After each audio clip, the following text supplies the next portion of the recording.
Hello, Government 2305 summer students. Thought I'd give us a quick video over the long essay one assignment coming up. I can't emphasize to you enough to start working on this and thinking about it. And then long essay two will follow a similar structure, so I may not post a video for that one.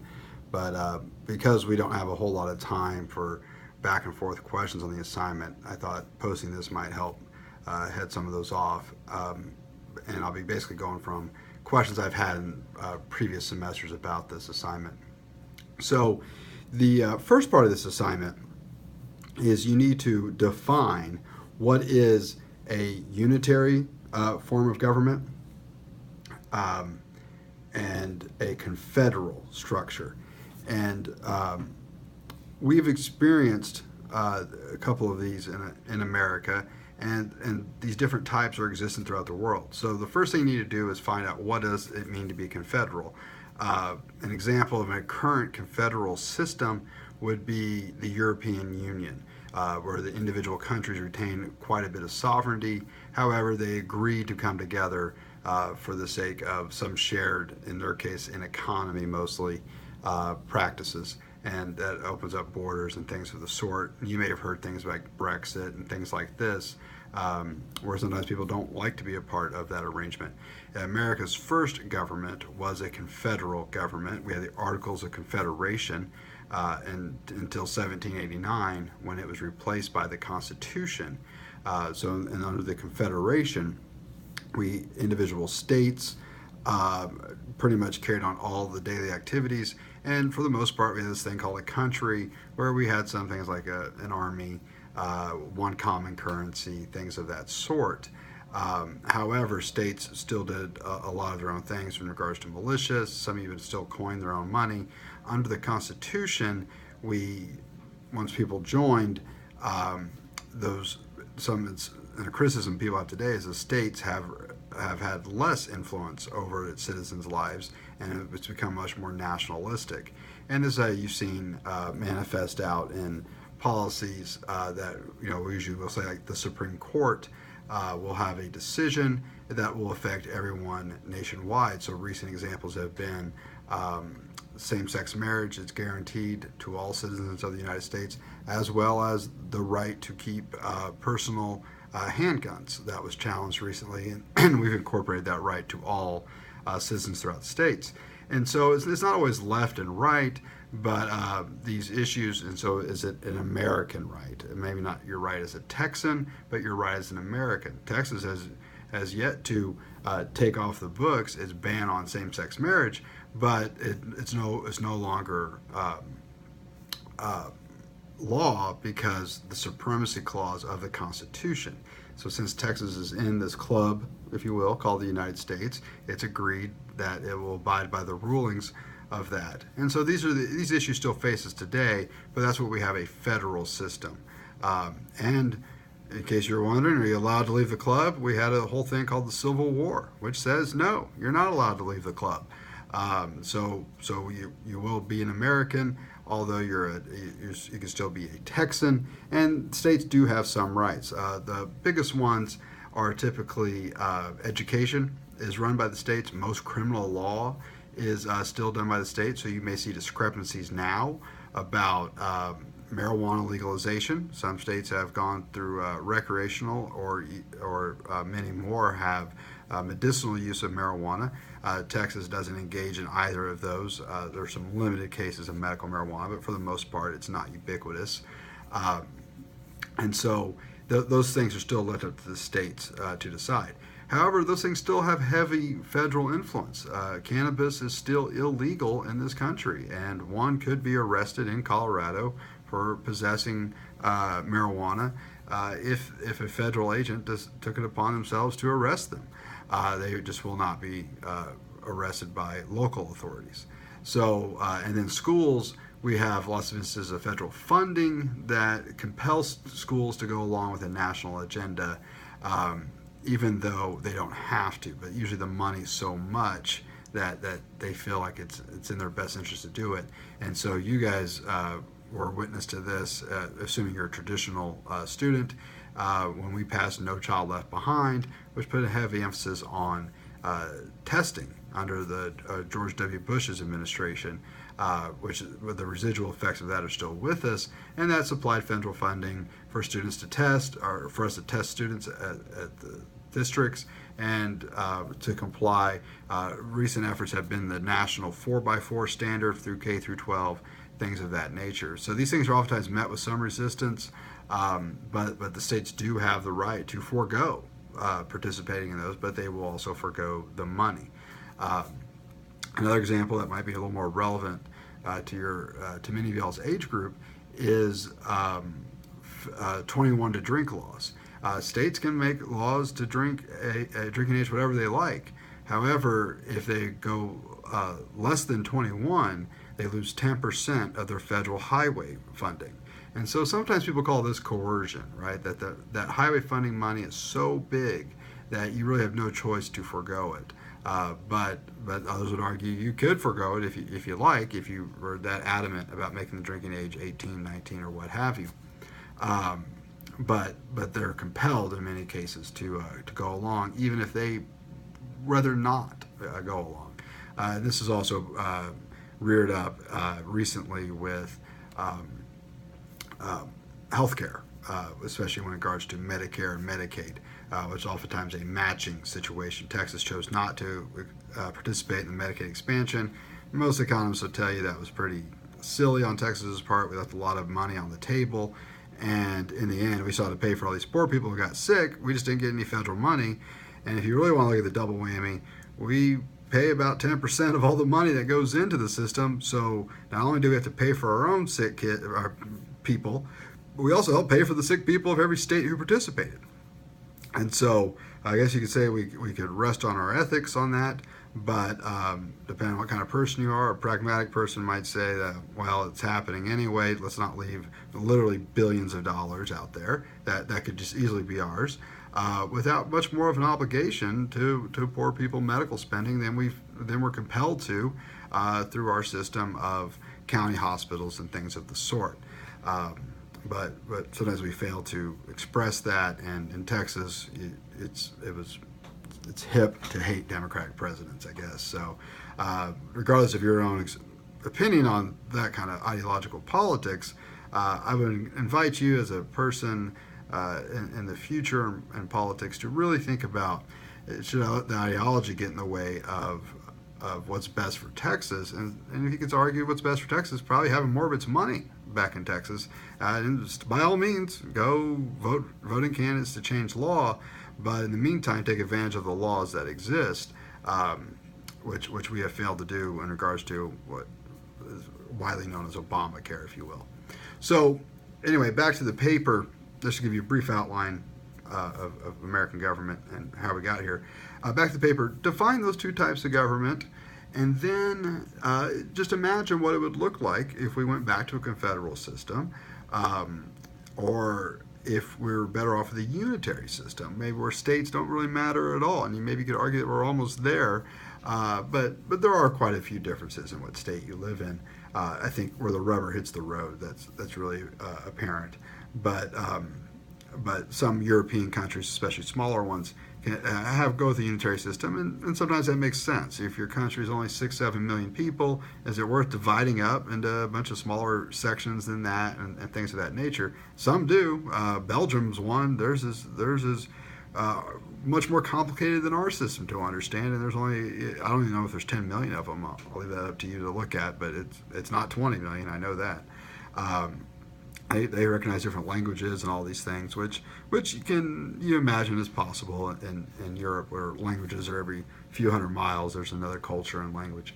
But you define those two things and then give me your, based off your evidence, what you think would be the outcomes if America adopted a confederal unitary form of government, and point out some criticisms. Now, you need to use scholarly journals. These are peer-reviewed, and you can get them through Blinn's library website. And when I say articles or scholarly journal, What that is those things have been scrutinized by other professionals in the field. In our case, you say political science, but you can find articles from other groups that aren't political scientists. But these will typically have names like journal in the title, or like Political Science Association or something like that, or review. These are usually key words, but in your search, which you have from the resources tab, you can usually find a radio button that says peer reviewed. And so, one, you're only going to get articles that highlight peer reviewed journals that you have access to through Blinn Library. You can utilize Google Scholar, which is a fine source. However, most of those articles aren't free, and they're not cheap. And so I would say exhaust your Blinn account, and just as a general advice to your future academic career, as you have friends who go to other universities and things like this, I always kept those people in contact with them, because as you move on, whatever field you choose, you'll be doing much more research. And it was nice that I had friends, at Texas Tech, when I was at West Texas A&M, that gave me access to their library resources, because the libraries, they subscribe to different journals. And so you may find that yours is pretty good, but it's missing a couple. So you go through Texas Tech, Texas A&M, Houston, where we got a friend at Yale, use theirs. You might get access to more of those journals without having to pay for them. So I know I'm getting a little long-winded here, but also don't get to talk to you. So just try to sneak in a little poli-sci besides writing today. So as you explain those things, give us your preference and define it. And rule of thumb I use is a scholarly journal for every 250 words. And it's not a big quote, just where did you find this information? Now, you don't only have to use scholarly journals. Those mean more to me from a factual standpoint. But if you're just, maybe in there you do want to tell me what the population of Belgium is, well, that's not going to be a scholarly journal. You're going to go to the CIA World Factbook, and just say it's 11.8 million people, whatever it is, and then you'll just cite the CIA World Factbook, which is not a scholarly journal, but that's accurate information. And if I take umbrage with it, I can go look at it myself. But that when it's just factoids, other sources like even newspapers are fine. But to actually rest your premise on something, a peer-reviewed journal carries much more weight with it. So get used to that language, regardless of what field you go into. That's important for you to know. Take the time to write this paper. If you can, go to the Writing Center. You have fully staffed people with master's degrees in English who have nothing better to do but help you succeed. So use them. They're free, and they're waiting for you. Do not wait for the day before. So if you go utilize them, I'll give you an extra 5 points on the paper if you use them in advance. So they'll give you something, or just let me know, and we'll figure that out. But that's in the instructions as well. Take a look at the rubric, and make sure you hit all these points. And I think you'll find this paper isn't overly difficult. And now I'm thinking about it, so I don't have to commit to the second paper. Because a lot of that stuff's the same on scholarly journals. Let's just review that one a little bit. Let me pull it up so I get the right language here. On this one, you're going to look at demographics, and this is for long essay 2. And demographics means, what does it look like? So you have racial demographics. What are the racial demographics of Texas? What percent white, Latino, Asian, what have you? That would be the racial demographics of the state. You could also say percentage male and female. It's probably close to 50-50. You could look at religious demographics. And so I haven't updated because I don't know the new Supreme Court justice, but for a while there, our Supreme Court was 3 Jewish people and 5 Catholics. And so one argument, I don't know what the new guy is, Gorsuch. I'll look that up and update my stats. But so one might say, okay, you have 3 Jews and 5 Catholics, so that makeup is that'd be 63% Catholic and 37% Jew, where the country is 2% Jewish, maybe 25 to 30% Catholic, and the majority is Protestant. And so you'd say, hey, is this a little out of line with the makeup of the country? Is this representative with the country when no Protestants are represented on the court? And so what would that mean? Should that be something, a point of emphasis? You could look at the racial makeup of the Supreme Court. What percent are Hispanic, black, white, what have you? Another thing you look at in the legislature, especially because it's so the gap is so profound, is gender. So the U.S. House, I think your book puts it 20-something% female. Well, obviously the country's half female. Do you think that would make a difference if females were close to half the representative body of our lawmakers? You can look at the presidents we've failed to have a female, and with the exception of one, minorities have not really been existent. And so what would that look like? And then go into that further. Why do you think it would make a difference if females were a larger population in the representatives? And so your research may take you down to, maybe you could find historically, how have females voted when it comes time to go to war? Are they as supportive as men or less supportive? If you find out they're less supportive, is it possible we would not have gone to Iraq or Afghanistan, which, or especially Iraq, has come under heavy scrutiny as to whether or not that was appropriate policy? Maybe that would have been avoided. Maybe you find women are more likely to focus on healthcare and education, and maybe our policies would look quite different if we had more female representatives in there just off that basis alone. You could also look at the racial demographics of the U.S. House of Representatives. And another one that you could argue is age. These are a bunch of old geezers, right? Like we got to wait for these people who don't know how to hook up a Wi-Fi, sitting here telling us how to run our lives and things of that sort. So these are, I invite you just to look at these different characteristics: age, race, religion, gender are the ones that are more easily identifiable.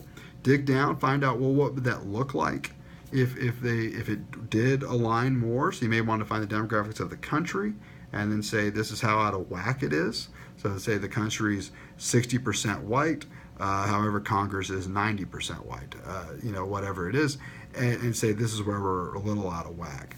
And maybe it's not representative, and that maybe we don't feel like their policy making's in line with what we would expect it to be, given the menagerie that we are as a population. So hopefully that gets you going. The requirements on the second one are the same as the first as far as word count, scholarly sources, and that nature.